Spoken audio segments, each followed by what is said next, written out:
Yes, thank you, Jesus. I love you, Lord. I love you. Hallelujah, hallelujah. Thank you.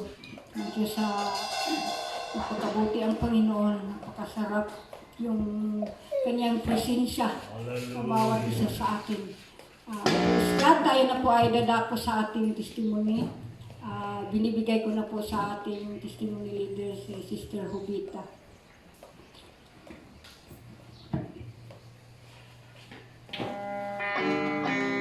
Stand up and tell me you love my Jesus. Stand up and tell me you love my Lord. I want to know, yes, I want to know you love my Lord. Stand up and tell me you love my Jesus. Stand up and tell me you love my Lord. I want to know, yes, I want to know.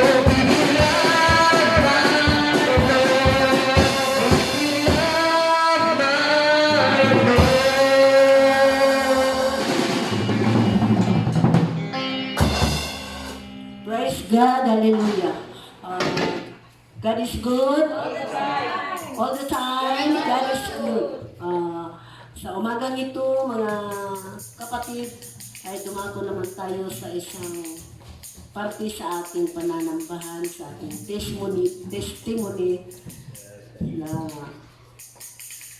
napasalamat sa buong isang linggong pagsasalamat. Thank you, Lord. Thank you, Lord. Sino sa atin ang maunang magbigay ng pasasalamat sa ating buhay na Panginoon?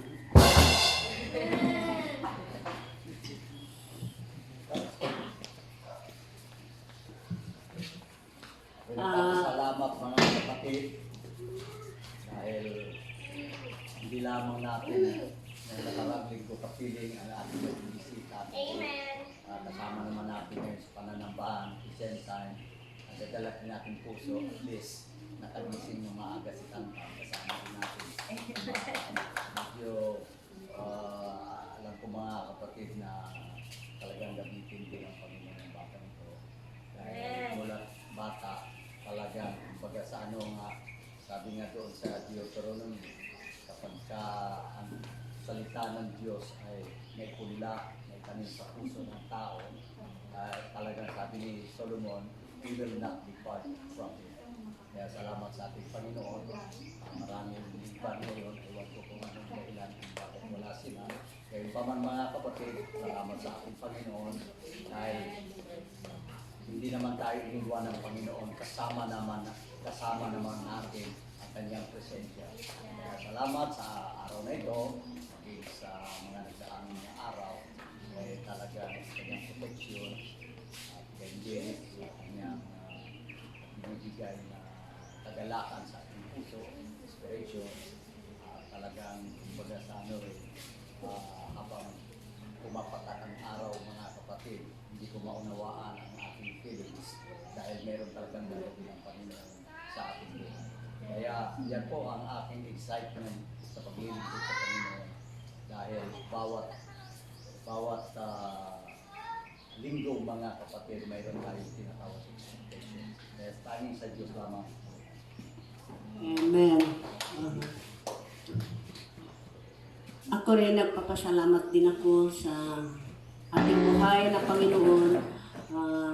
Kahit hindi namin nakasama ang aming tatay sa bahay, ay pinagkalooban pa rin kami ng Panginoon na makapunta dito sa bahay ng sambahan. At ako'y kasi natanghalian kami kasi sundok ko pa yung kambal. Salamat din sa kanila. At pagdating ko nakabihis na sila. Hindi ko alam kung anong dahilan na hindi sila nagsimba yung tatay at nanay niya. Salamat sa kanyang mga biyayang kahit maraming mga pagsubok o suliranin man sa buhay. Ako'y nagpapasalamat pa rin sa kanyang kabutihan. Salamat sa kanyang pagpapala sa akin. Sino pa sa atin ang magpapasalamat? Praise God, nagpapasalamat ako sa ating mahal na Panginoon sa buong linggo na pag-iingat niya. Always po salamat sa Kanya. Itong buhay, kalakasan, giniyan, patuloy niya pinagkakaloob sa bawat isa sa atin. Nagalaan ko po mga kapatid na sa bawat araw na pag-ising, malakas tayo. Kaya sa po Panginoon, gamitin niyo po ang aming buhay, na maging dapat, kalugod-lugod sa inyong harapan, sa kabila ng mga kulang, kasalanan. Salamat sa Panginoon dahil ang biyaya at abag niya. Kailanman di ko naramdaman na pinabayaan ako ng Panginoon. Salamat din sa Kanya dahil as the times goes by, lumalakas ako. Sabi ko kasi minsan marami na akong mga kahinaan. Pero salamat sa Panginoon dahil always mo nire-remind sa akin na ang wait ang bawat umaga ay napakalaga. Salamat din sa prayers at lagi sa akin ng aking mga magulang. Dahil sa kanila, nalakas ako. Pakita ko lang ang aking ama na simula dahil ay na lamang ang nakatira magulang ko. Maliban lang sa aking ate. Salamat sa Panginoon, nakita ko lang sila masagla. Masaya na ako, hindi lang sa kanila ko mga kapatid. Ako po kayong lahat na nagpapatuloy na magsamba sa ating mga Panginoon. Nalilift up ko yung Panginoon. Masaya po ako na lalo tuwing Sunday sa pananabahan sa puro sandahan. Sabi ko, nung simula ng bata ako, sabi ko, Lord, sana yung mga sinimulan namin, hindi masira, hindi matibang ng anumang circumstances sa buhay, na lahat tayo mga kapatid makasama sa pagbabalik ng mga Panginoon. Kasi lahat ng material things dito na yan sa mundo, pero mas mahalaga talaga na halagaan po natin ang ating buhay spiritual. Kaya sa Diyos Amen. Praise God. Pinapasalamatan po ang Panginoon na sa pagising natin sa umaga, praise God, isa na yung pinakamalaking sa atin kasi nakagising pa tayo ng umaga, nakakagising pa tayo ng buhay.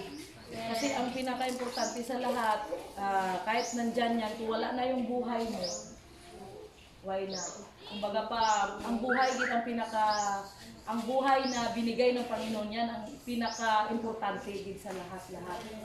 Then, ang malusog na pangatawan. Although, sa pamilya ko, may mga sakit, may mga kuwan ang iba. Though, sa isa kasi nasubong, though, ara ko pirmi sa ospital. Amoy hospital na ko, pastor. Kay always na ko present dito. Pero kapasalamat ako sa Ginoo kay why siya gapabaya. Ginahalungan niya ko pirmi bisan sa financial. May mga solusyon, may mga kwantanan, ara siya pirmi nag-alalay sa akon. Bisan kung isa dumalipong na ko sa kaulat lang sa doktor. Kay hindi basta-basta ang may mga sakit sa pamilya. Okay lang kung isa, 2, 3, 4. Ari pa gid nagdugang pag ini nga kuan kandidato man ipa-check up ng Japon sa cardio. Kay uli ko na nabalaan dapat jagat siya diri do na ko storya. Tisilin ko kung matapos ang stress niya, ipa-check up ka na lang, iba-kuan ka na lang sa cardio. Kaya at least maagapan. Kay kabudlay pastor kung ang balatian nga kabudlay kay doon di mo na balan kung maagapan pa ba o hindi. Though ako ang na-stress pastor sa ila. Ako ang kaya siyempre wala man iban mag-asikaso, ako man lang gyapon. Kaya ang balay namon doon nahimo na hospital. Kay always na kung isa magaling ko balik ako dayon kay monitor ko sila. Pero gapasalamat gyapon ako sa Ginoo sa kusog na ginhatag niya sa akon. Kumbaga fighting spirit lang, hindi lang ta madulaan sa mong paglaom. Kaya ang Ginoo buhi. Praise God, pinapasalamatan ko na nga dako sa Ginoo, pag-alalay niya sa mga bata ko, sa anak ko, sa asawa ko. Praise God. Sa bilog ko nga pamilya, arak man kami sa sulod sa balay, arak man sa gawas. Ang paghalong niya, arak it. Binabalik ko ang pasalamat sa tungguit na Diyos. Yeah.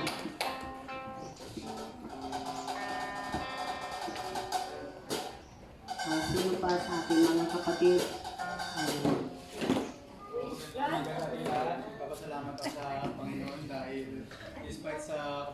ko sa pagsamba sa kanya kasi pagkakatanda ko sobra buwan na ako di nakasimba pero andyan pa rin yung blessings, yung pagmamahal at pag-aalaga na binibigay sa akin, nararamdaman ko pa rin. Tapos recently pa may nakuha pa ako job opportunity sa munisipyo which is makatulong sa akin sa academics, panggastos ko na din. Kaya malaki talaga pasasalamat ko sa Panginoon na manapangako ko na hindi ko napapabayaan yung masyadong ako. Amen. Hallelujah. Praise God. Thank you, Lord. Sino pa mga kapatid? Praise God, ako din pinagpasalamat sa ating Panginoon Diyos sa buong isang linggo ng kanyang pag-iingat, gabay sa bawat araw sa buong pamilya ko. Sa linggo ito, wala walang kasama kami ng bata dahil marami silang, si Michael nandun sa Marvel, may laro sila. Yung isa, kagabi pa yun, umuwi ko, may duwain yung kanyang classmates sa linggo.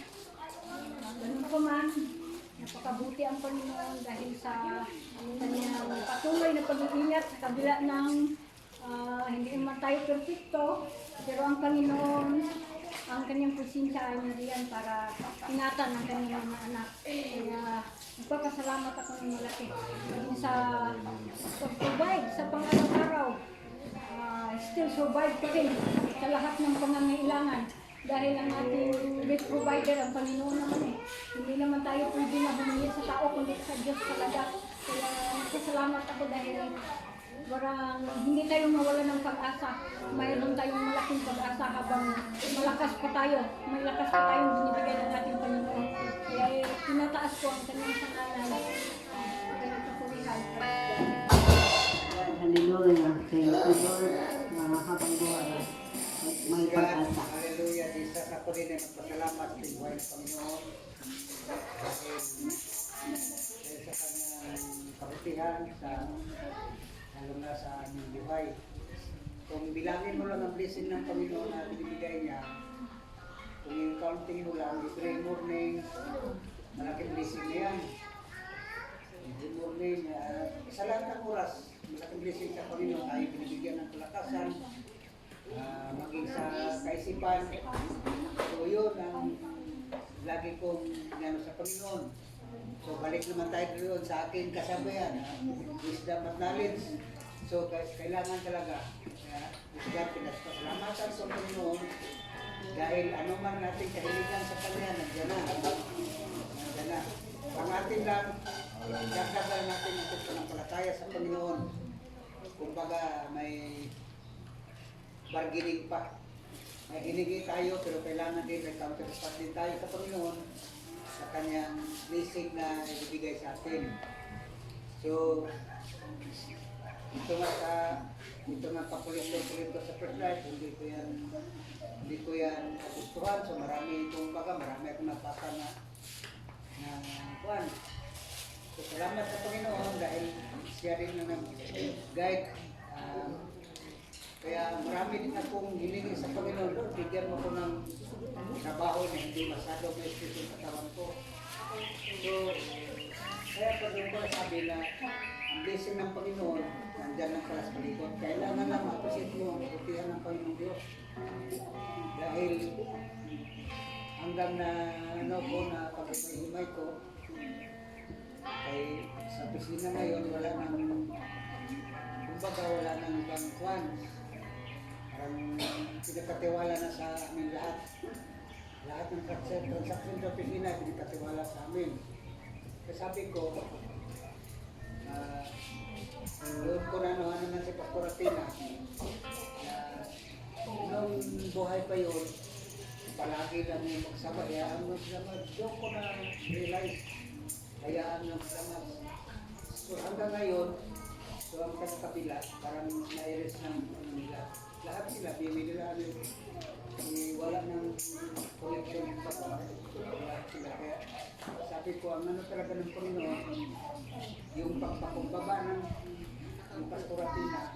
So sabi ko, may iba din pa naglakinabang. So ngayon, kami lang naglakinabang dahil science nila,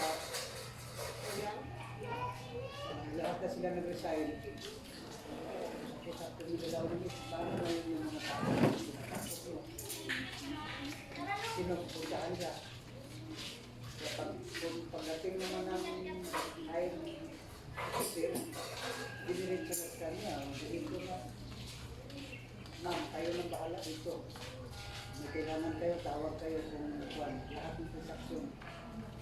Kayo na rito ang handle. Sabi ko, salamat sa Panginoon dahil ito naman ngayon, baligid sensin naman ang ano natin. Kung paano naman handle, paano naman tayo siyempre dyan, kung gusto natin kumita ng malaki, ang counterpart mo naman, gawin yung trabaho mo.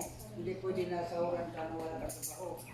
Kahit sa anong kumpanya, hindi pwede na may sahod ka sa hintay ng sahod, wala kang ginagawa. Ito naman ngayon ang namin. So nagsabi ang higher official, kaya rin yung dito.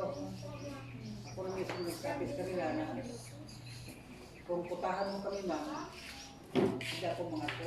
Hindi lang hanggang sa kaya lang kaya President. Maraming salamat sa ating Panginoong Diyos sa kanyang gabay, sa kanyang patuloy na pagbigay ng lakasan at magandang kaisipan. Bibalik ko sa kanya na may kapurihan in Jesus' name. Amen. Glory to God. Diyos lamang tayo manalig tayo sa lahat ng bagay, sa lahat ng araw-araw may pag-asa.